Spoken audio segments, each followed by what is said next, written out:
Welcome to the Great Detectives of Old Time Radio.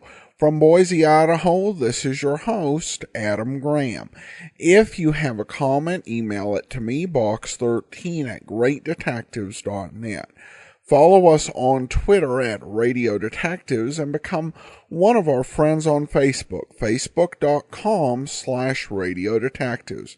Before we do get started, I do want to remind you that the Podcast Awards voting continues, and please vote for us every day at podcastawards.com. Remember, daily voting, podcastawards.com. We are in the entertainment category. Well, now it's time for today's episode of Dragnet.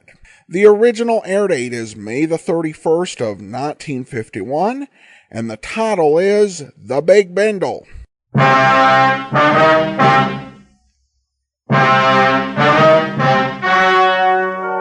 The story you're about to hear is true. Only the names have been changed to protect the innocent.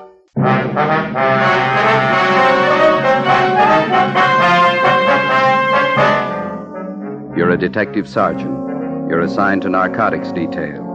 You receive information that one of your city's most fashionable hotels is being used as the clearinghouse for high-grade heroin. Evidence points to a narcotics ring, the center of distribution. Your job, break it.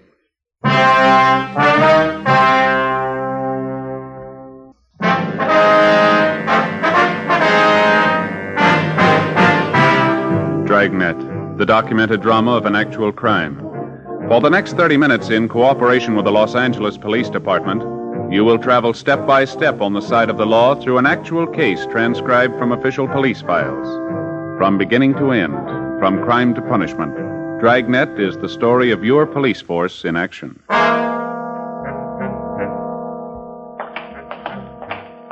It was Tuesday, October 5th. It was foggy and rainy in Los Angeles. We were working the day watch out of Narcotics Division. My partner's Ben Romero. The boss is Captain Kearney. My name's Friday. It was 8:47 a.m. when we got to 401 North Avenue 19, the main jail. Felony section.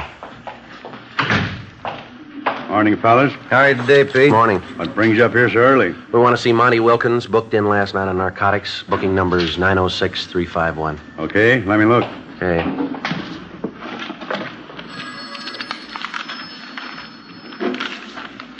Here it is.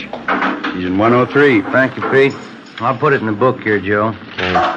Here's my gun. You want to check it with yours? Yeah, right. I'll put him away. Okay, Pete.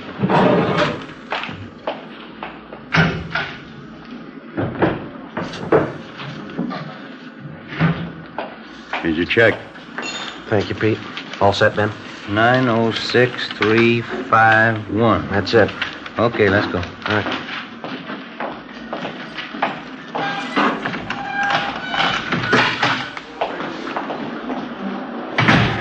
All right. We want to talk to Monty Wilkins. He's in 103. All right, we'll get him.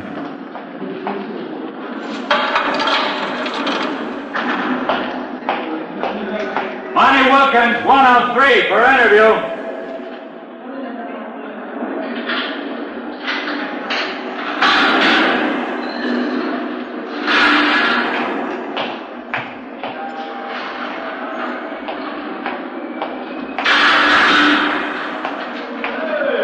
Hello, Friday. Ben? Hi, Monty. Better move out of the way there. He wants to lock that door, Monty. Oh, yeah.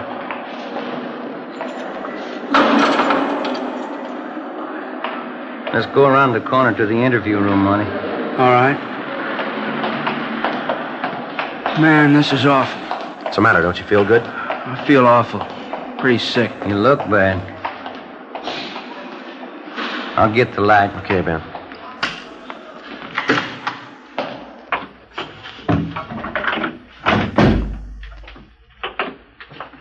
Sit down, Monty. Okay. Thanks. Well, it's been about a year and a half, hasn't it, Monty? About that long, yeah. We got you for possession that time, too, didn't we? Yeah, that's right. How long you been in the stuff this time? Well, I guess I've been hooked bad about a month. How much you shooting? Oh, about 2 caps a day. When you were picked up down in Slauson last night, you had 7 caps on you. Yeah, that's right. Well, we checked with the crime lab. They've run the stuff. It's not the usual Mexican, is it? That's right. You want to tell us about it? Yeah, it's good stuff. It's not Mexican. We know that, Monty. Where'd you get it? Haven't had anything like that for a long time. Real good. Hadn't been cut. Real fine. Maybe it's coming in from the East Coast. Can't get nothing like that from Mexico. Now, look, Monty, we ran the stuff through the lab. We know it's high-grade heroin. We know all about it. Now, I want you to tell us where you've been getting it. Well, you know how it is. You want to ask the impossible of me? My life wouldn't be worth a penny. You know how it is. We handled you a year and a half ago, didn't we, Monty? Yeah. You're still around, aren't you? Yeah, I did time, though. Well, you knew that going in. You're going to do time this trip, too. So don't shoot us that line, huh?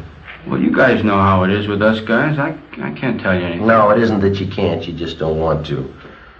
Now, look, we didn't come up here to spend the time of day with you, Wilkins. This is the only time around. If you want to help us, you can help yourself at the same time. It's up to you.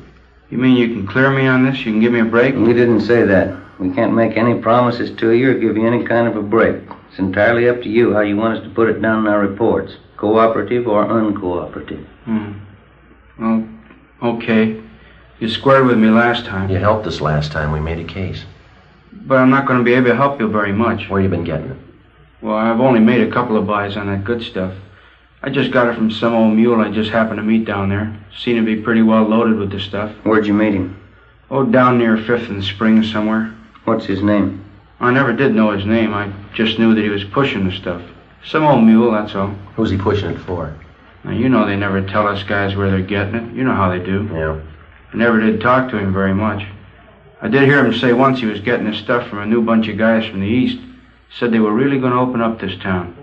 The way he talked, they're no small-time operators. I got enough out of it to know they're working out of the Plaza Royal Hotel. Never figured that, would you? Anything else? Any names mentioned? Yeah, I remember this old mule mentioned a couple names. I think he talked about somebody named Kirk and another guy called Smith. Now, you understand, this guy was just talking. I don't know how they fit in or what the connections are. Yeah, we understand. Where can we get a hold of this old mule? Well, I don't know where he's at. How do you get a hold of him when you want to make a buy? I just run into him, that's all. Down around Spring Street. You know, just around. The last time I was down, I couldn't find him. Well, is that all of it, Monty? All you can tell us? Well, I don't know too much anyway. You know how it is.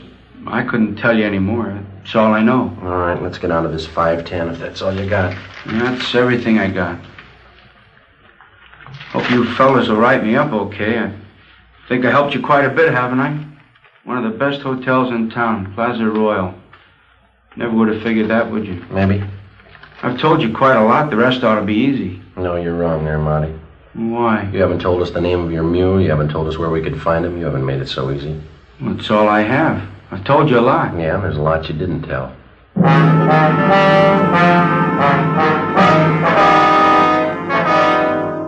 We continued our interrogation of Monty Wilkins. He refused to divulge any further information. What he had told us, together with information already compiled, seemed to check out. For the past 7 months, we'd been trying to localize the operations of what had come to be regarded as a well-running distribution center for high-grade heroin. We knew of the existence of this distribution point through the various users that had been picked up almost daily. These users would have in their possession quantities of high-grade narcotics. Unlike the cheaper, lower-grade quality common in the southwest part of the country, this type of heroin was more common to the eastern section of the United States.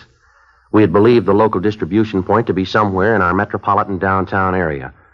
The information gained from Monty Wilkins had strengthened this theory. 10:25 a.m., we met with Francis Kearney, captain of the Narcotics Division. Plaza Royal Hotel, what do you think? Well, we've figured what we were looking for could be in that area, but we've never put our finger on that hotel. How do you figure on working it? Well, driving back from the jail, Ben and I were just kicking it around. Skipper, what do you think about putting a man in that hotel? Anything's a great deal better than we're doing now, but I don't know. Well, I'd like to give it a try. You sure like a crack at it, Skipper? You know how I feel about these kind of assignments. One man working inside, one outside. Brings the element of danger up kind of high. Well, we know it's not going to be easy, but it looks like a good bet. Sometimes these things are, sometimes they're not. You know what kind of a bunch they got to be. Been running their racket just about as smooth as it can be run. You know the kind of a risk a man would have to take if he tried to make contact with any of them. Well, we think it's about the quickest way to get to them. Well, maybe it might be worth it. You got any ideas how you'd like to work it? There's just one thing. We haven't come to any decision who's going in and who isn't. Well, I think I ought to be the one to work it from the inside of the hotel with Ben working outside as a contact. I don't know why we can't just turn that around. Last time you had the rough end. Joe, you just got back from your vacation about 3 weeks ago, didn't you? Yeah, that's right. Didn't you stay down in Arizona? Phoenix, wasn't it? Yeah. You know the town very well? Oh, I've got some relatives down there, yeah. If they started asking you any questions about Phoenix, you could fill them in, huh? I think so. That's probably the best way to settle it, Romero. Friday here will be in a better position knowing a little about Phoenix. I don't see how you figured that way. I went on my vacation, too. Columbus, Ohio. Well, because of the type of stuff that's been coming in, don't you think it'd be a little safer bet to have our men come from somewhere out this way rather than from the east? Yeah, it makes sense. Well, you did it again, Joe. You beat me out. All right, let's figure it this way. You're a local Phoenix hoodlum. Things got too hot for you down there, and you came up to L.A. to cool off. Yeah. How about Joe Edwards? How's that sound? That sounds right to me. We'll get all the necessary cards, identification papers, and a few letters to carry around with you, all under the name Joe Edwards. All right. I think the best way to work it is for you to hop right down to Phoenix. When you get in town, check with Roberts. He's in narcotics down there. Yeah, I know him. Have Roberts fill you in on what's been going on down there. Any of their current characters they've handled recently. Any that have been known to pass through, so you can talk about it freely. Yeah, I understand. Joe, when you check into the hotel down there, why don't you wire ahead up here to the Plaza Royal for reservations? Might be a good cover. Yeah. Good thought. That's the way to handle it. You two have worked these things before. You know what to do. All the necessary precautions. Well, how long do you figure out to lay over in Phoenix? A couple days, maybe. Think that's long enough for you to get filled in, what you'll need? Oh, yeah, that's fine. Well, I'll go home and get packed. I'll start on it first thing in the morning, huh? All right. Romero will stand by at all times, day and night, while you're on this thing. You know enough to call if things get tight. Sure. As soon as you get in from Phoenix and get located at the Plaza Royal, get in touch so we'll know which way to move. Right. Anything else? Oh, we want to break this thing, but we don't want to do it at the risk of a life. So if it starts getting warm, check out. Okay. I still don't like sending anybody on something like this, but it's got to be done. We don't know enough about it. We don't know how many are in the gang. We don't know what kind of a bunch they are, so be careful. I will. If you're not and I hear about it, this will be your last assignment like this. Yeah. If I don't hear about it, well, you figure it. Yeah, either way, I lose.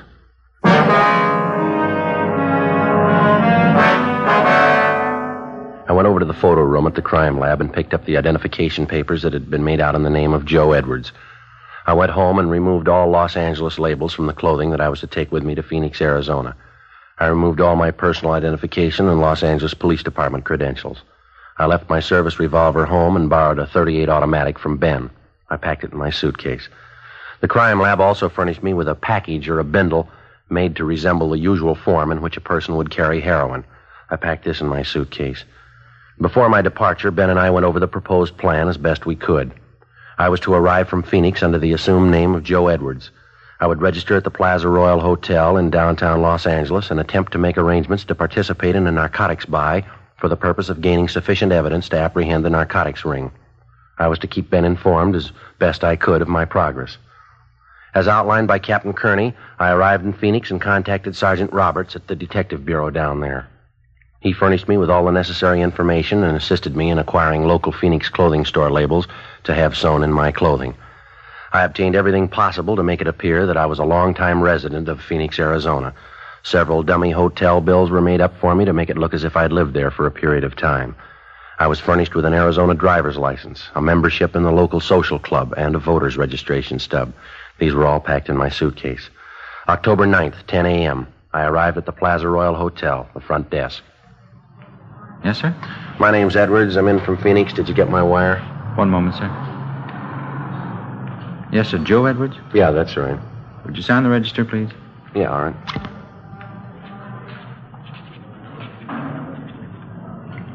Thank you. What? Yes, sir. Would you show this gentleman room 211, please? Yes, sir. This way, please. All right, thank you. Go ahead, sir. Thank you.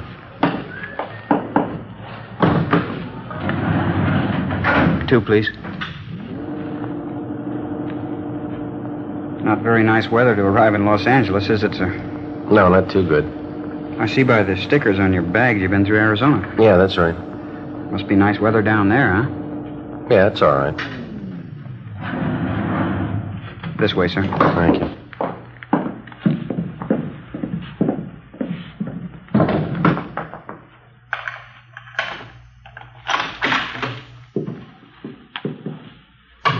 Let me open a window for you, sir. A little fresh air in here. All right. Okay. Thanks. Here you go. Thank you very much, sir. Help you with your bags? Yeah, all right. Oh, I'm sorry, sir. Something dropped out on the floor here. You better let me have that. Sorry. Very sorry that happened. That's all right.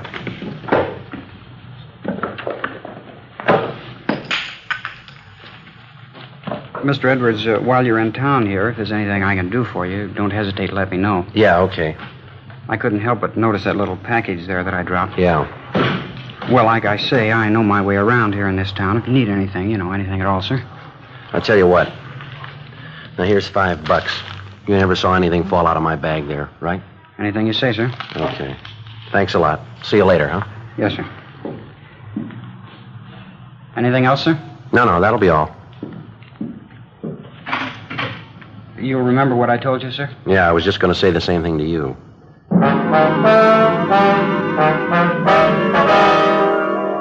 I couldn't be sure, but it looked like I'd been lucky right from the start. The bellboy at the Plaza Royal Hotel. I didn't know if I could consider this an opening contact or not, but he seemed to show more than a passing interest in the bindle of narcotics that he had seen fall from my suitcase. I didn't feel it was the right time to press the issue any further with a bellhop, but I figured I'd wait and leave the next move up to whoever he might have been working for.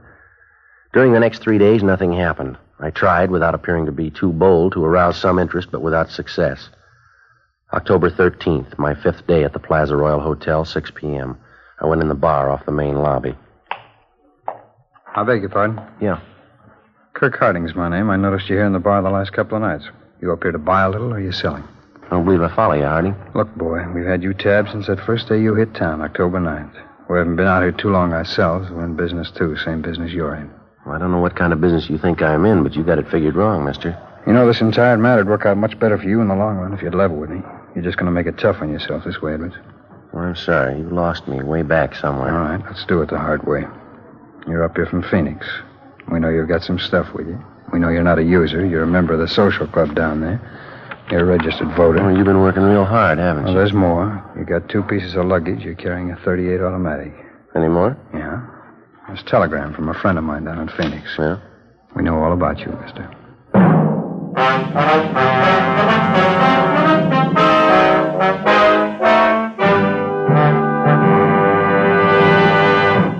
You are listening to Dragnet, authentic cases from official police files.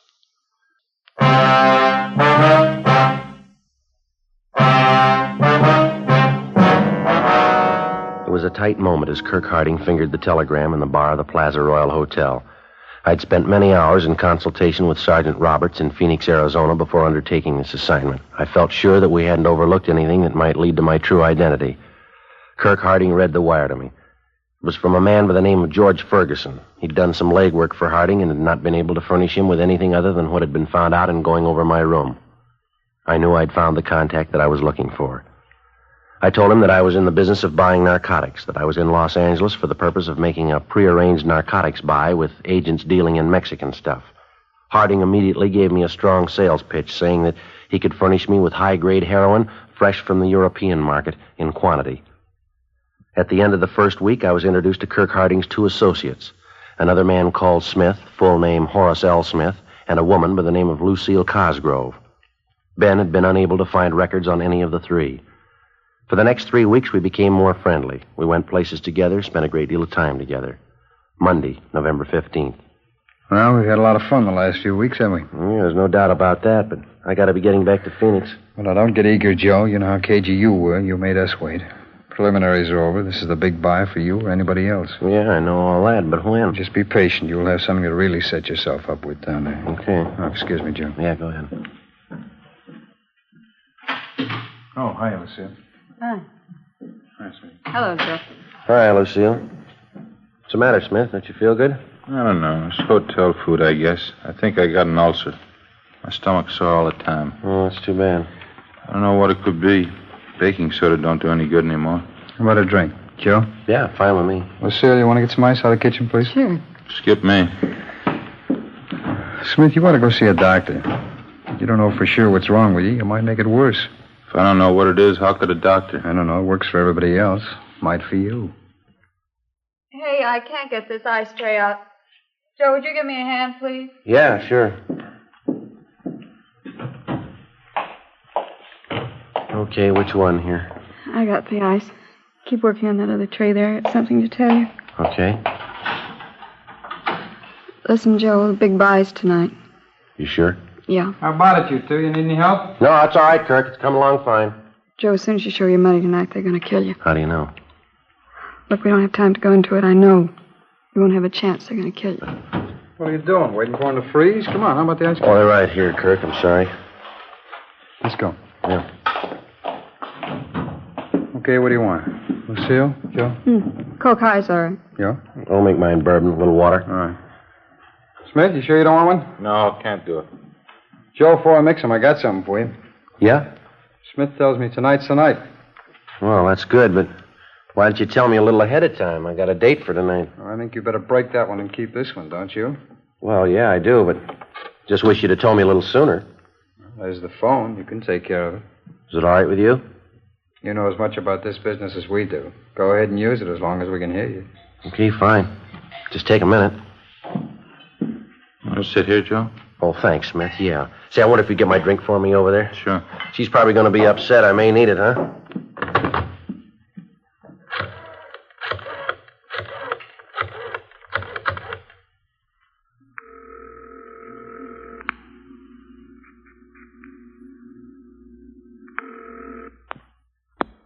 Romero talking.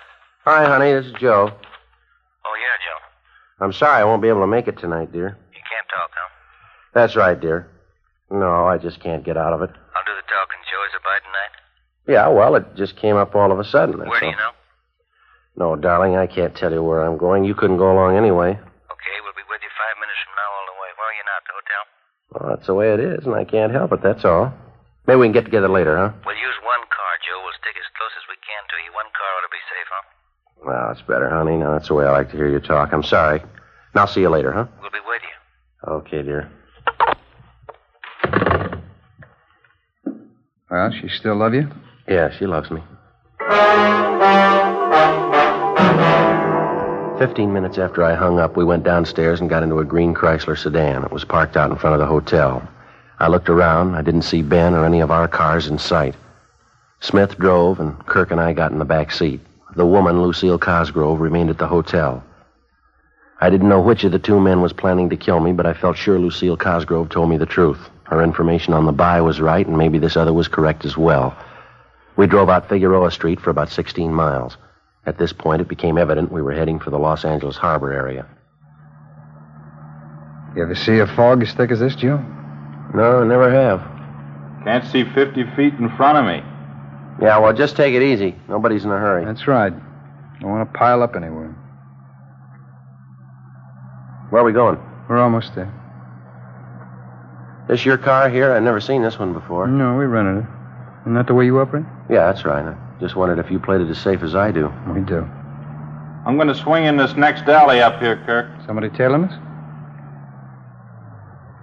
Kill your lights. Right. See anything out the back window? Wait a minute.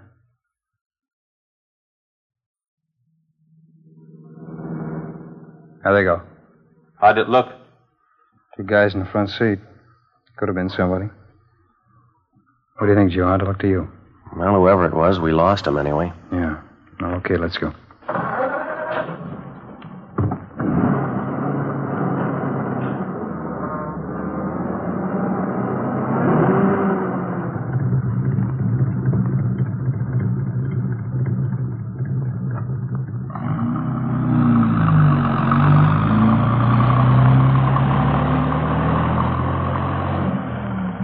Look at that. Clear spot here in the fog. Don't see a soul anywhere. That's fine. We almost there now? Yeah, just around the corner. This is a break, isn't it? Fog's clear right in here. All socked in back up there. Well, we're as safe as you'd want to be, huh? Yeah, that's right. This is it. Over by the storage building? Yeah, that's right. Come on, let's go.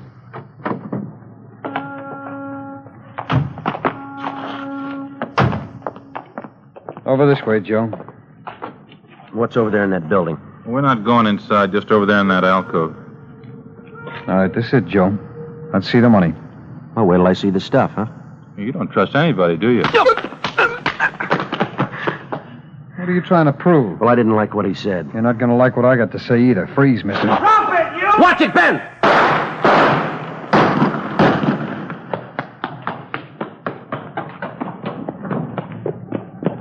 He ducked in this alcove.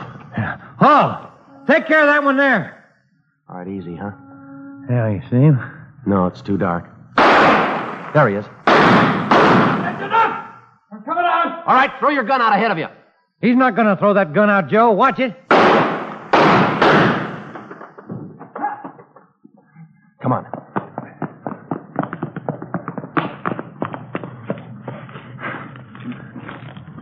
There's his gun. Yeah, I got it.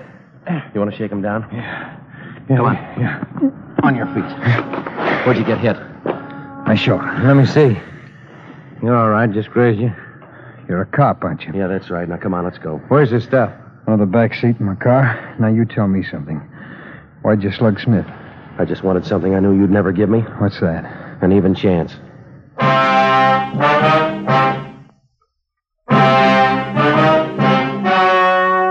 The story you have just heard was true. Only the names were changed to protect the innocent. On January 4th, trial was held in Superior Court, Department 81, City and County of Los Angeles, State of California. In a moment, the results of that trial.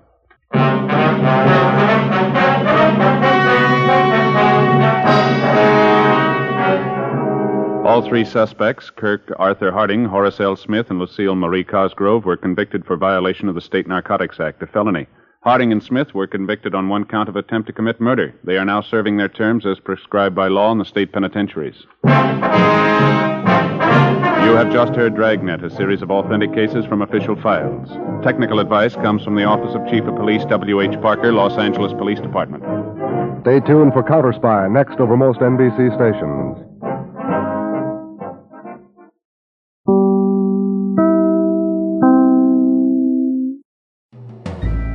This is Andrea J. Graham, author of the Web Surfer series. Oh, and a Madam's Wife.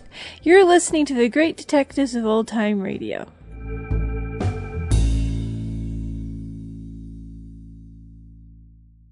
Welcome back. Some of the steps kind of seemed, a little bit odd when you first heard them, such as the voter registration card and the membership in the social club. But all that really did come into play. It's a fascinating look at how the police managed to create this entire fake identity for Joe Friday. And I always find these undercover episodes to be some of the more interesting ones because it really does put Friday in a different situation and certainly requires some different actions by Jack Webb. All right, well, that will actually do it for today. A reminder, the voting in the podcast awards does continue. Please cast your vote for us every day at podcastawards.com. That will actually do it for today. Tomorrow, join us for our 1900th episode special. And then on Monday, Michael Shane. Next Wednesday, we begin the adventures of Richard Diamond. And then we'll be back here next Saturday with another episode of Dragnet. In the meanwhile, send your comments to box13 at greatdetectives.net. Follow us on Twitter at Radio Detectives and become one of our friends on